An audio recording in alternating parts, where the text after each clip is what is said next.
കൊല്ലം ചടയമംഗലത്ത് കള്ളിക്കാട്ട് ഇടിമിന്നലിൽ വീട് കത്തി നശിച്ചു. കള്ളിക്കാട്ട് സ്വദേശി രാജീവിന്റെ വീടിനാണ് തീപിടിച്ചത്. കഴിഞ്ഞ ദിവസം വൈകിട്ട് 3:30 മണിയോടുകൂടിയാണ് സംഭവം. ശക്തമായ ഇടിമിന്നലിൽ വീടിന് തീപിടിച്ചുവെന്ന് ദൃക്സാക്ഷികൾ പറഞ്ഞു.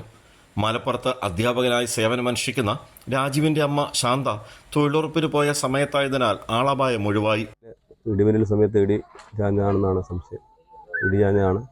അപ്പോൾ നമ്മുടെ വീടിനകത്തുള്ള രേഖകളെല്ലാം നഷ്ടപ്പെട്ടു പോയി. വീട് മൊത്തം വാസയോഗ്യമല്ലാത്ത രീതിയിൽ നശിച്ചു പോയിരിക്കുകയാണ്. വീട്ടിൽ ആൾക്കാരും ഇല്ലായിരുന്നു. ഒരുപാട് നാശനഷ്ടങ്ങൾ, ഭിത്തികളെല്ലാം പൊട്ടി. ഇനി ഇത് വീടിന് ഒന്നിനും താമസിക്കാനായിട്ട് ഈ വീട് ഉപയോഗമല്ല.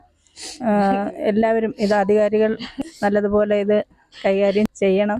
വിലപ്പെട്ട എല്ലാ രേഖകളും സ്കൂൾ സർട്ടിഫിക്കറ്റുകളും പ്രമാണവും കത്തി നശിച്ചു.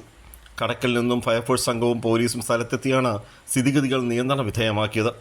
മലപ്പുറത്തെ സ്കൂളിലെ അധ്യാപകനായ രാജീവും കുടുംബവും അമ്മ ശാന്തയുമാണ് ഇവിടെ താമസം.